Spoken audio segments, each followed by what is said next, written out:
चलो चलो, नहीं तो अभी पकड़ के तुम। Hello, welcome to my channel. मैं मधु आपका स्वागत करती हूँ मेरे न्यू ब्लॉग में। तो गुड मॉर्निंग, जय श्री राम, राधे राधे। सुबह सुबह हम सब लोग ने, सिर्फ मैं और मेरा बेटा जा रहे हैं मंदिर जल चढ़ाने, क्योंकि आज मैंने भी उसे जल्दी उठा दिया। मुझे चलो तुम भी पूजा पाठ करना सीखो, क्योंकि अभी ज़्यादा डालेंगे तभी काम बन पाएगा। तो देखिए मैं जा रही हूँ। तो रास्ते में थोड़ा रोड पड़ता है, क्रॉस करना पड़ता है, लेकिन क्रॉस करने के बाद सीधे सामने मंदिर नज़दीक मिल जाता है। देखिए मेरा मंदिर इसी रास्ते से आती है। यहाँ पे देखिए ये बेकरी की दुकान है, केक की दुकान है। पूजा में कहाँ जा रहे हो? साइड चलिए, साइड चलिए, गाड़ी आ रही है।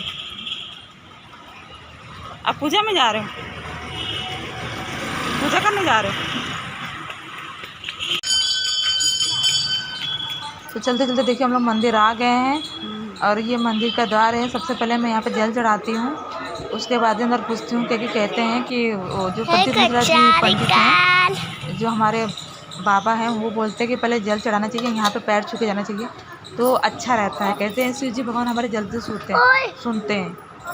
तो देखिए ये मैं अंदर आ गई हूँ, नीचे जल चढ़ा। इसलिए मैं अब भोलेनाथ के पास बैठ चुकी हूँ, जा रही हूँ उनको जल चढ़ाने। देखिए मैं जल चढ़ा रही हूँ।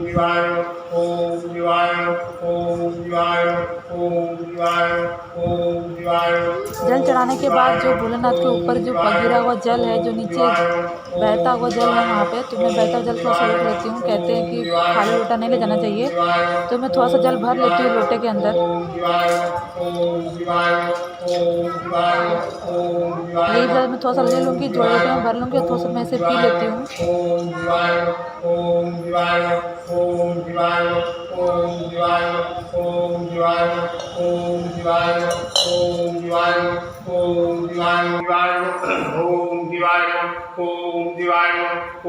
तो अब बारी थी मेरे बेटे के जल चढ़ाने की, कि वो उससे भी जल चढ़ाना था। तो देखिए वो जल चढ़ा रहा था, तो वो ऐसे जल चढ़ा था कि पूरा उसने एक बार में पानी पलटी कर दी। ये नहीं कि धीरे धीरे आराम से उसे मतलब चढ़ाए शिव जी भगवान को जल, तो उसने ऐसे ही चढ़ा दिया।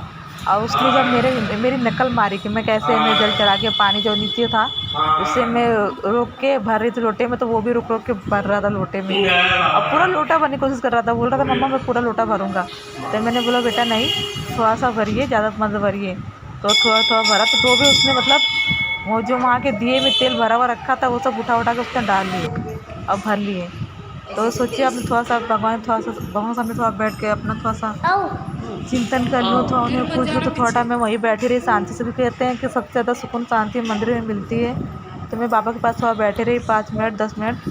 तब उसके बाद मेरा जाने में, तब तक मेरा बेटा देखिए वीडियो रिकॉर्ड कर रहा था। वो ये मेरे लच रिकॉर्ड कर रहे थे, ये सब वहाँ पे फूल देख रहा था, सबको रिकॉर्ड कर रहा था। तो चलिए पूजा करने के बाद अब हम लोग जा रहे हैं वापस से घर। तो देखिए यहाँ पे गैया खड़ी थी, वो डर रहा था, मेरा बेटा जा ही नहीं रहा था, आगे बढ़ ही नहीं रहा था। तो मैंने बोला चलो फटाफट चलो, नहीं तो गैया को मारने लगेगी। तो चलिए मेरी सुबह की पूजा हो चुकी, मन में शांति हो चुकी। अब मैं जाऊंगी अपने घर। तो अब घर में आज किचन में मैं सोच रही हूँ कि आज आपको किचन का ब्लॉग नहीं दिखाती हूँ, मैं कुछ आज नया ब्लॉग दिखाती हूँ।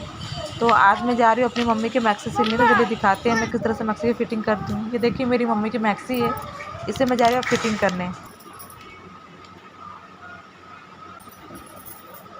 आज मम्मी अपने लिए 2 मैक्सी लेकर आई है, तो मैं जा रही हूँ उसे ही फिटिंग करने, क्योंकि उनके माप का है ना। तो चलिए दिखाती हूँ किस तरह से इसे फिटिंग की जाती है। तो अगर आप भी मतलब बैठे बैठे चाहे तो अपने घर में कोई मशीन ला के रख कर ऐसे करके फिटिंग कर सकते हैं। तो मैं आपको दिखाती हूँ किस तरह से फिटिंग की जाती है।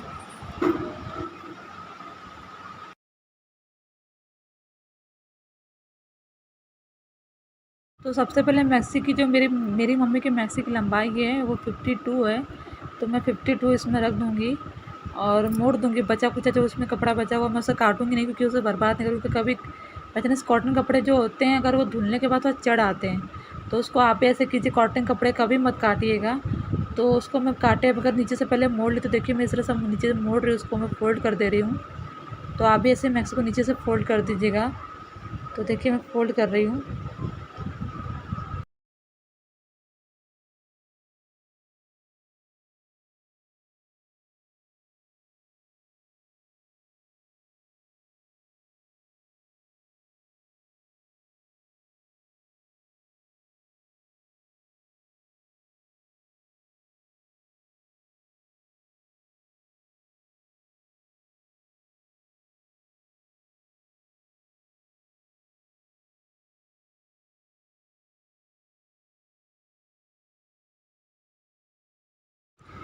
फोल्ड करने के बाद मैं मैक्सी की धीरे धीरे पूरी सिलाई मारती हूँ, क्योंकि मैक्सी बाद में जब वो पहनते पहनते फटने लगती है, फिर वो अजीब सा लगता है। तो मैं क्या करती हूँ, मैक्सी की पूरी सिलाई मार देती हूँ, जिससे मम्मी की मतलब मेरी मम्मी की मैक्सी टिकाऊ बन जाए।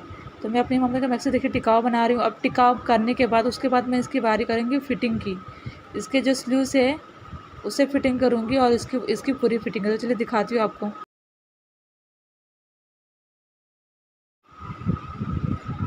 तो मैंने अपनी मम्मी की जो मैक्सी थी उससे नाप के देखा कि इसकी स्लीव्स कितनी बड़ी और कितनी छोटी करनी पड़ेगी।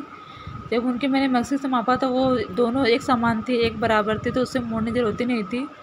तो मैंने उसे ऐसे ही छोड़ दिया था, क्योंकि दोनों की साइज़ एक समान थी, तो छोड़ दिया था। तो चलिए अब इसे इसकी बारी है फिटिंग करने के लिए। इसे पूरी फिटिंग कर लेते। तो चलिए मैं फटाफट थोड़ा सा 2-2 इंच इस साइड से 2 इंच उस साइड से फिटिंग कर देती हूँ, क्योंकि मैक्सी पूरी परफेक्ट फिटिंग नहीं की जाती है। मैक्सी को थोड़ा सा ढिलाई छोड़ाता है, क्योंकि बॉडी को हवा लगे, थोड़ा सा कंफर्टेबल हो काम करने में, कहीं से फिटिंग ना हो। तो मैं मम्मी की मैक्सी थोड़ा सा 2 इंच साइड से 2 इंच इस साइड से फिटिंग कर देती हूँ, कि मेरी मम्मी दुबली पतली है, पता ही है आपको। देखिए मैंने फटाक से उनकी मैक्सी को फिटिंग कर दिया है। इसी तरह से मैंने दोनों मैक्सी का काम ख़त्म कर लिया था। तो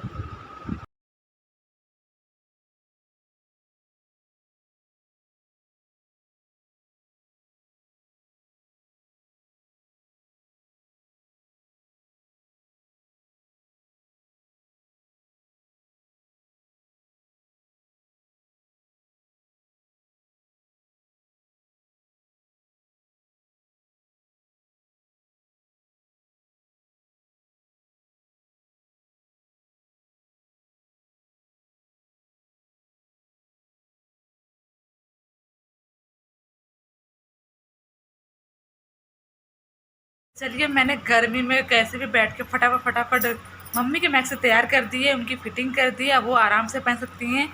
मम्मी की 2 नई मैक्सी आई थी, तो मैंने सोचा उसे फटाफट से फिटिंग कर दूँ। तो मिलते हैं अगले ब्लॉग में। बाय।